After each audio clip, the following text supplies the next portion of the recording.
So, while making my WLF video the other day, which you can watch here if you're interested, I started thinking a lot about the quarantine zones in The Last of Us's universe, which I find to be a fascinating subject as they're quite unique. Hey stragglers and tourists, my name is TheiPadCat, and while we're all really excited for part 2, part 1, believe it or not, still has things we can dive into and discuss. And today, that thing is going to be the quarantine zones. What are they? What's their backstory? Why does the military abandon them? And what role could they play in part 2? In other words, a lot to discuss. So, let's get on with it. Do you ever find yourself facepalming whilst watching or playing zombie apocalypse movies, shows, or games for how incredibly stupid and incompetent everyone from the regular person to the government seems to be? I mean, how hard can it be to realize that you need to mobilize fast, set up safe zones, and just use your advanced equipment and weaponry to deal with the zombies or infected? What's my point in bringing this up, you might ask? Well, what I mean is that so many apocalyptic universes feel incredibly unbelievable and unimmersive with how they handle the fall of society, that it almost ruins it for me. Take The Walking Dead for example. How can a bunch of squishy flesh bags even overrun the military when they could just sit in their Humvees and tanks that are pretty much impenetrable if you don't have high caliber weapons, and just mow them down with a mounted 50 cal or something? I mean, of course, I understand why writers end up handling that way. If the world never actually ends and the government and military are able to handle the crisis in one way or another, then it wouldn't really be an apocalypse story. But what I'm getting at here is that The Last of Us handles this better than any other apocalyptic story I've ever come across. Since, as a worldwide pandemic of n times proportion was spreading, the government actually took reasonable action to ensure the survival of mankind, instead of sitting on their asses and disappearing through a plot hole like in so many other stories. This action I'm talking about was, of course, the establishment of the quarantine zones in almost every major city, to which still healthy individuals from the surrounding areas were evacuated. Now, we don't know exactly when in the timeline of The Last of Us they were established, but we do know some of them were constructed long before others. By the looks and sound of it, in Austin, where the game starts, there was no quarantine zone by the time the CBI reached critical mass. In fact, it seems like the military in the area was almost entirely unprepared, if we judge by what Tommy says about them putting up roadblocks on the highway that very same day. Army's put up roadblocks on the highway. No getting into Travis County. We need to get that. Which was most likely our first response to the whole thing. It's unclear whether or not the authorities in Austin ever managed to establish a quarantine zone, since the only post-outbreak look we get at it is from the faction's map Hometown, which doesn't tell us much, and that I very much doubt is even canon anyways. If I were to guess though, I'd say that they either never established one or that they made a last-ditch, makeshift-ish one, lightly defended with mostly fences that probably fell sometime during the 20 years between the prologue and main game. Kind of like the one in Pittsburgh. But how come this is the case when other cities like Boston has an extremely well-defended quarantine zone with massive concrete walls that still stand 20 years later? One would think that all major cities would fall pretty fast due to how diseases spread faster in highly and densely populated areas. Well, as previously mentioned, some zones were constructed before others.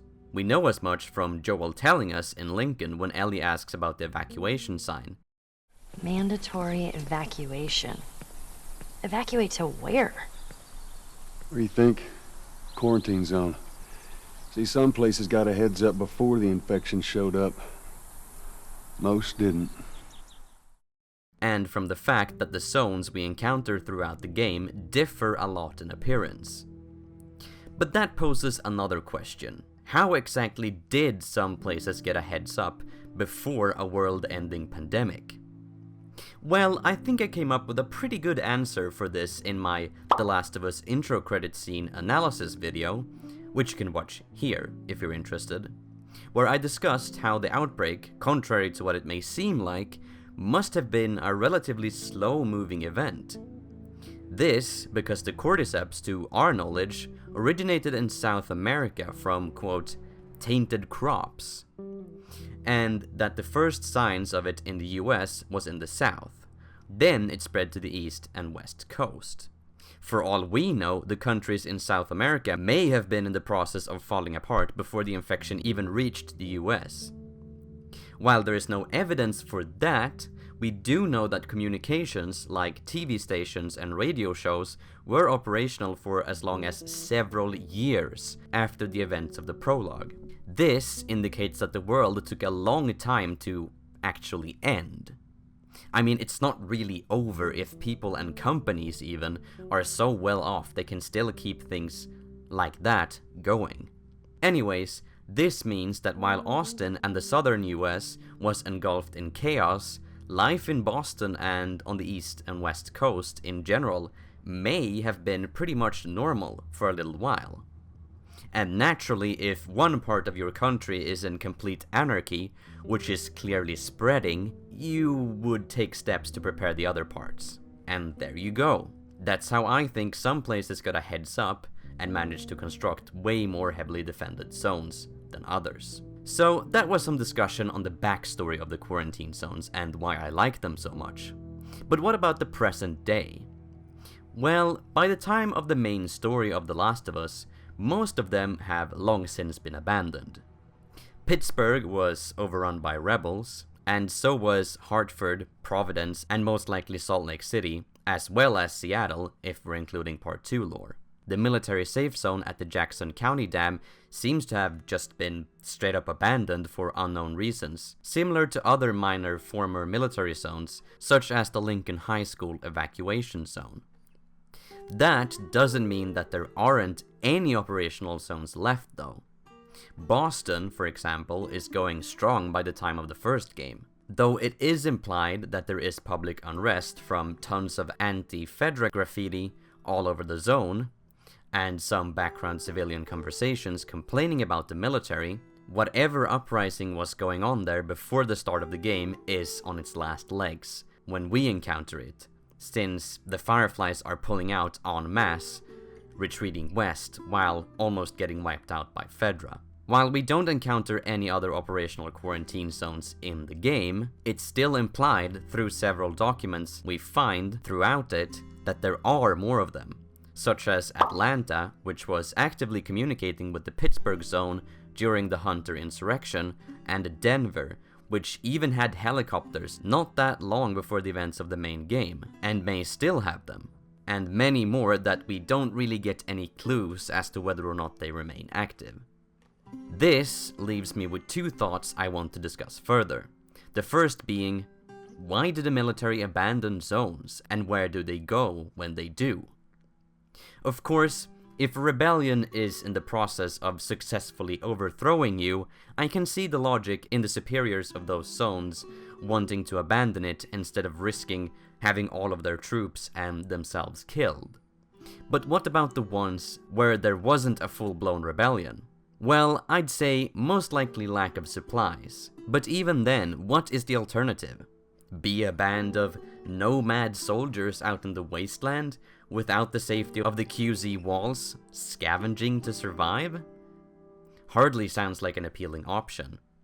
I imagine in a scenario like that things would fall apart very quickly. It would probably be really hard to keep the chain of command and morale going, or even just keeping people from dispersing completely. So, I would say that when the military abandons quarantine zones, regardless of the reason, it's so that they can relocate to another nearby active one. That way, the remaining zone gains more supplies from whatever the retreating soldiers bring, as well as being much more safe and secure against any threat, internal or external, with the additional manpower.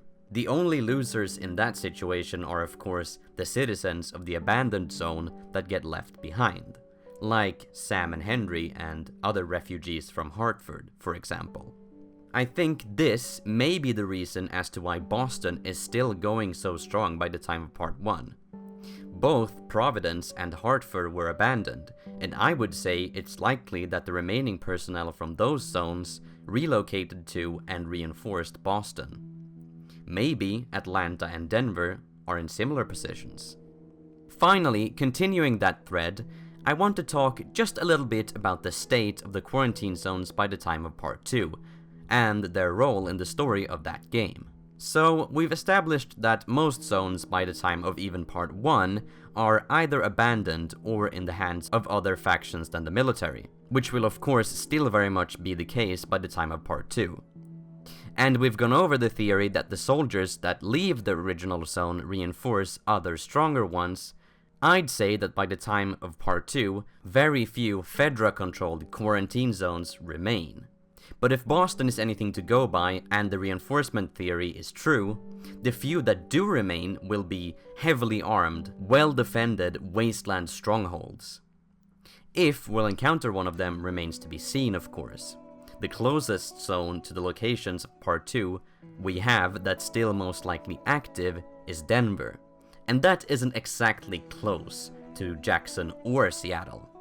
But since we do know the WLF was at some point, or still is, at war with Fedra, and we know that the military will be present in some shape or form in Part 2 from the PSX 2017 panel, maybe there's another one of these stronghold QCs close to Seattle that's not been mentioned in the lore so far.